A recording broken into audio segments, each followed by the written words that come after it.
Shalom, shalom chez vous, shalom la famille, shalom les amis. Que le Seigneur vous bénisse abondamment. C'est votre humble servante Nadine. Bienvenue à votre émission Temps d'édification, avec une émission où nous partageons la parole de Dieu, où nous parlons de la part du Seigneur. Voilà, bien-aimés dans le Seigneur, comme vous le savez, nous sommes là pour essayer par la grâce de Dieu d'écouter Dieu, de parler de la part du Seigneur. Et ce mois-ci, nous sommes en train de parler sur un grand thème qui est le bilan. Le bilan qui est très important, bien-aimé dans le Seigneur, dans ta vie, dans ma vie, bien-aimé, pour connaître ton état, l'état de ta relation amicale, l'état de ta relation avec Dieu, l'état, bien-aimé, de ta relation avec ton mari, ta femme. Nous avons commencé à parler sur le bilan d'une relation amicale. Et nous avons vu aussi sur le bilan dans un couple.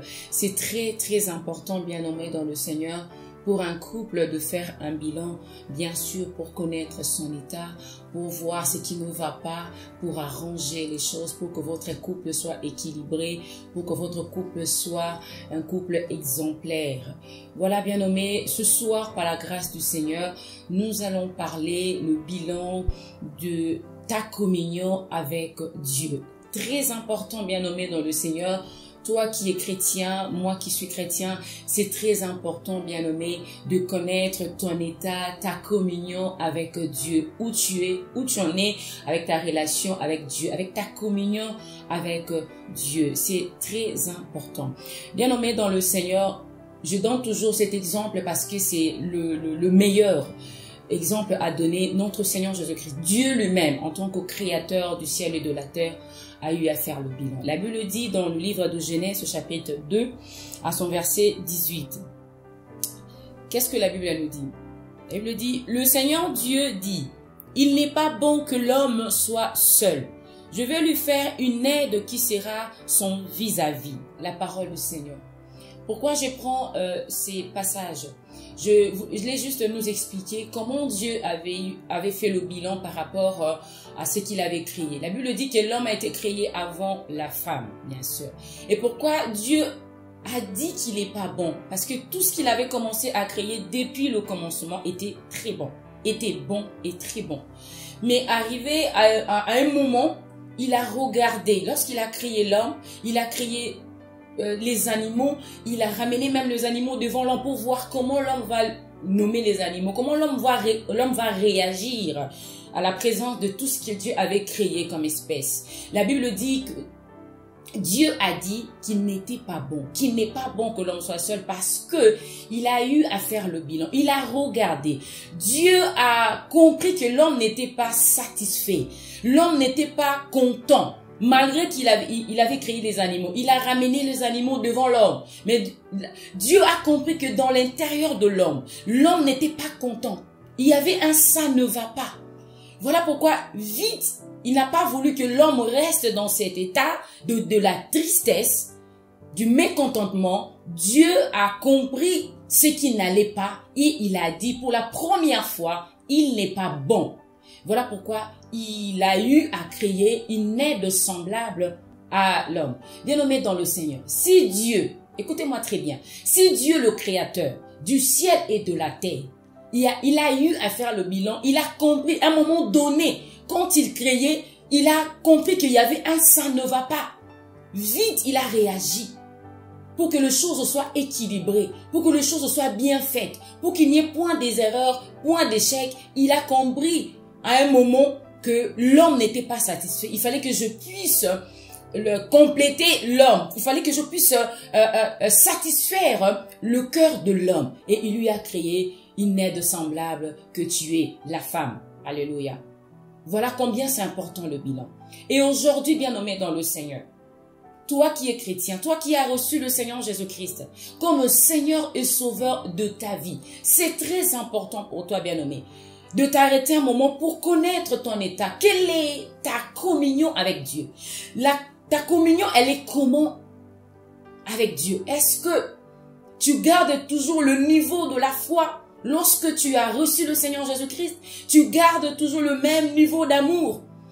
Quand tu as reçu le Seigneur Jésus-Christ, ou en ce moment-ci, à ces moments présents, actuellement, tu as baissé les gardes, ou en ce moment, tu as perdu la foi, ou en ce moment, je ne sais pas, dû la situation, dû les circonstances, tu as perdu la foi, tu es fatigué parce que tellement il y a des choses qui ne vont pas très bien dans ta vie, bien-aimé dans le Seigneur. Et c'est dans ce moment comme ça que l'ennemi en profite, bien-aimé, pour rentrer et pour, bien-aimé, créer les troubles, créer le mal, bien-aimé dans le Seigneur, dans nos vies. Et voilà combien, bien-aimé dans le Seigneur, tu dois apprendre à faire le bilan de ta communion avec Dieu, avec ton Créateur, avec celui qui t'a appelé, avec celui qui t'a choisi. Tu es où avec Dieu? Est-ce que ta foi augmente ou elle baisse ou elle est déjà vraiment par terre? Est-ce que ta communion, elle est parfaite avec Dieu? Est-ce que tu as perdu déjà cette communion? Tu gardes que la relation avec Dieu, mais ta communion, bien nommé, cette intimité avec Dieu, elle est comment? Est-ce que tu écoutes toujours Dieu comme auparavant? Alléluia. Est-ce que tu pries toujours comme auparavant? Est-ce que tu as toujours ce zèle-là? Alléluia. Quand tu avais cru au Seigneur. Alléluia. Est-ce que c'est toujours la même chose? Est-ce que tu aimes toujours Dieu autant qu'avant? Est-ce que ta foi a augmenté ou elle a baissé? Alléluia. Bien-aimés dans le Seigneur. Nous devons, même dans la vie chrétienne, nous devons avancer. Nous devons progresser. Nous devons grandir. Alléluia. Et lorsqu'on ne grandit pas, on doit se poser de vraies questions pour connaître notre état, pour connaître où j'en suis avec Dieu. Alléluia. Est-ce que tu obéis toujours à Dieu comme auparavant? Parce que l'une des choses qui peut nous garder, qui peut te garder bien-aimé dans la présence de Dieu, qui peut garder ta communion avec Dieu, c'est l'obéissance. Est-ce que tu continues toujours à obéir à Dieu comme auparavant?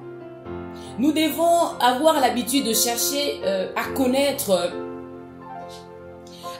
notre relation et notre communion avec Dieu. Alléluia. Tu dois connaître l'état de ta communion avec Dieu. C'est très important. Pour savoir si tu es en dehors ou tu es toujours dedans. Si tu es dans la volonté de Dieu ou tu es déjà en dehors de la volonté de Dieu. Et je disais ceci, que l'obéissance à Dieu permet que tu restes dans la communion avec Dieu. L'obéissance te permet en fait de demeurer et de garder cette communion parfaite avec Dieu. Écoutez ce que la Bible dit dans 1 Samuel chapitre 15 verset 22. La Bible dit, Samuel dit, « Le Seigneur prend-il autant plaisir aux holocaustes et aux sacrifices qu'à l'obéissance de celui qui écoute le Seigneur? Écoutez vaut mieux que le sacrifice. Prêtez attention vaut mieux que la graisse des béliers. » On parle de l'obéissance. Saül avait perdu sa royauté à cause de la désobéissance. Il avait brisé en fait cette communion avec Dieu à cause de la désobéissance à Dieu. Dieu lui avait demandé une chose et il a fait une autre. Voilà combien il avait perdu sa royauté.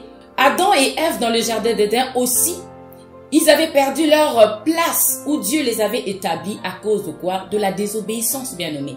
C'est-à-dire que l'obéissance nous permet de rester dans la communion parfaite avec Dieu. L'obéissance te permet, bien-aimé, d'écouter Dieu. L'obéissance te permet, bien-aimé, dans le Seigneur, de connaître ton état avec Dieu. L'obéissance te permet, bien-aimé, de voir Dieu. L'obéissance te permet, bien-aimé, dans le Seigneur, de savoir faire les choses que Dieu te demande. Alléluia. Et voilà combien le bilan est très important. À un moment donné dans ta vie, lorsque tu vois que ça ne va pas, lorsque tu n'écoutes plus Dieu comme auparavant, tu dois, à un moment donné, t'arrêter et regarder si les choses marchent toujours normalement avec Dieu. Si tu pries toujours comme auparavant, ou soit ton niveau de prière a baissé, tu le connaîtras parce que avant tu priais 1 heure, des heures. Mais à un moment donné, ce n'est plus le cas. Alléluia. C'est-à-dire, tu dois te poser la question, pourquoi je ne prie pas assez comme avant? Pourquoi je ne fais plus des choses avant comme je le faisais avec Dieu? Pourquoi je ne viens plus dans la présence du Seigneur comme d'habitude? Qu'est-ce qui ne va pas? Est-ce que ce sont les soucis de ce siècle présent qui m'empêchent de rester dans la présence de Dieu comme je le faisais avant? Est-ce que c'est parce que je manque ça? La communion avec Dieu, c'est l'obéissance aussi à sa parole. Si tu veux garder une très bonne communion avec Dieu bien-aimé, apprends à obéir à sa parole. C'est très important. Celle ou celui qui ne obéit pas à la parole de Dieu ou qui ne marche pas selon la parole de Dieu bien-aimé, elle peut garder la relation avec Dieu, mais la communion, elle sera pas parfaite. Parce que Dieu viendra habiter dans le cœur de celui qui garde ses commandements, qui garde sa parole et qui la mette en pratique. Alléluia. Qu'est-ce que la Bible dit dans le livre de Jean chapitre 14, à partir du verset 21. Je lis au nom de Jésus. Celui qui m'aime, c'est celui qui a mes commandements et qui le garde. Or, celui qui m'aime sera aimé de mon Père. Moi aussi, je l'aimerai et je me manifesterai à lui. Judas, non, pas l'Iscariote, lui dit, Seigneur, comment se fait-il que tu doives manifester à nous et non pas au monde? Jésus lui répondit, si quelqu'un m'aime, il gardera ma parole et mon Père l'aimera. Nous viendrons à lui et nous ferons notre demeure auprès de lui, la parole du Seigneur. Lorsque tu gardes les commandements de Dieu, les garder, ça veut dire le mettre en pratique. Jésus est en train de dire que lui et son Père viendront habiter en cette personne. Tu seras la demeure de Dieu. Ce qui veut dire que tu auras une communion parfaite avec Dieu lui-même. Dieu prendra contrôle de ta vie. Alléluia. Bien-aimé, j'aimerais te dire ce soir, apprends à connaître ton état, ta communion avec Dieu. Regarde très bien si les choses marchent normalement, si ta communion avec Dieu est parfaite, si ta communion avec Dieu, elle est toujours bien. Si tu continues toujours à obéir à la parole de Dieu, si tu fais toujours ce que Dieu te dit de faire, c'est ça qui permettra que cette communion reste intacte, que cette communion reste stable. Alléluia. Que tu sois toujours révélé, que les choses ne te passent pas comme ça. Parce que lorsque Dieu habite en toi, bien nommé dans le Seigneur, il n'y a rien qui peut t'arriver sans pour autant que tu sois révélé. Pour finir, j'aimerais nous dire, c'est très important d'avoir une relation avec Dieu. Mais c'est plus avantageux d'avoir une communion avec Dieu. Alléluia. Car quand tu as une communion parfaite avec Dieu, Dieu aura du mal à te cacher des choses, comme il a fait à Abraham. Dieu ne pouvait pas cacher à Abraham qu'il allait détruire Sodome et Gomorrhe, parce que Abraham avait une communion parfaite avec Dieu. Je te conseille, bien-aimé dans le Seigneur, de chercher à avoir une très bonne communion avec Dieu. Fais le bilan de ta relation, fais le bilan de ta communion avec Dieu. Cherche vraiment que tu sois un intime de Dieu. Un intime de Dieu à qui Dieu ne cacherait rien, plus rien. Cherche à demeurer vraiment dans la communion parfaite avec Dieu.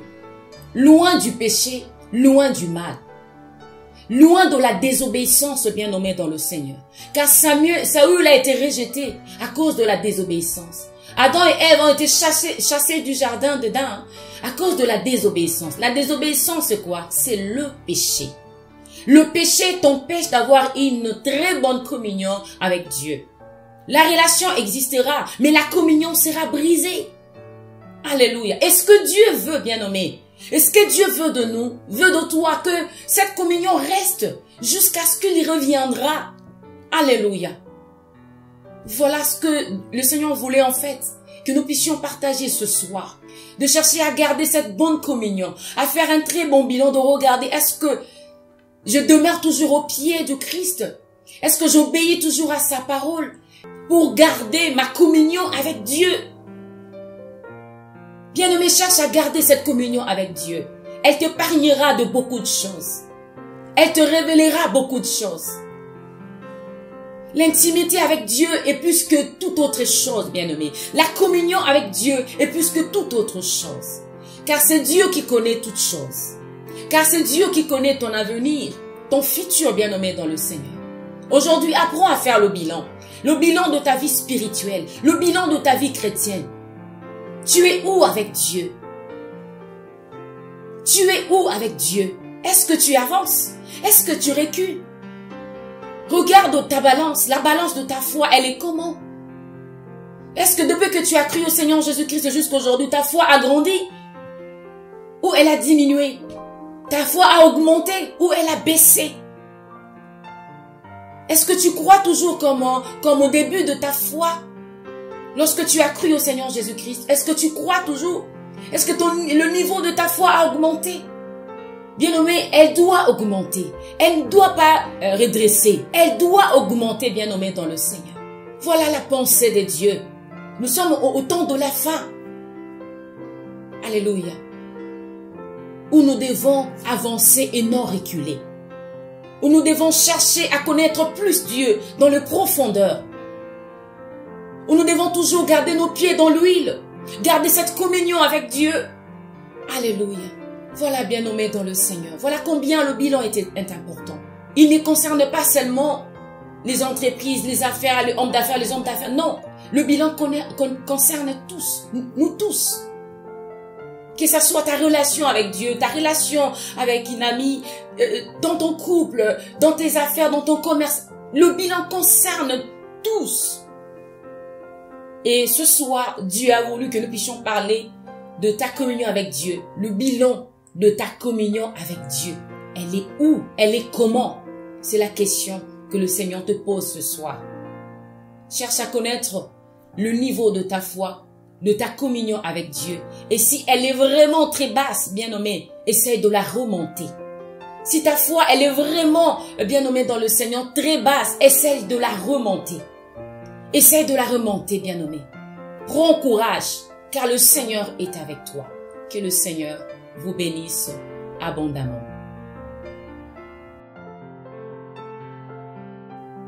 Rendez-vous tout le lundi à partir de 22h, heure de Paris, pour notre mission Temps d'édification avec. Et surtout, n'oubliez pas de vous abonner à ma chaîne YouTube Temps d'édification avec. Et surtout, partagez la vidéo sans modération.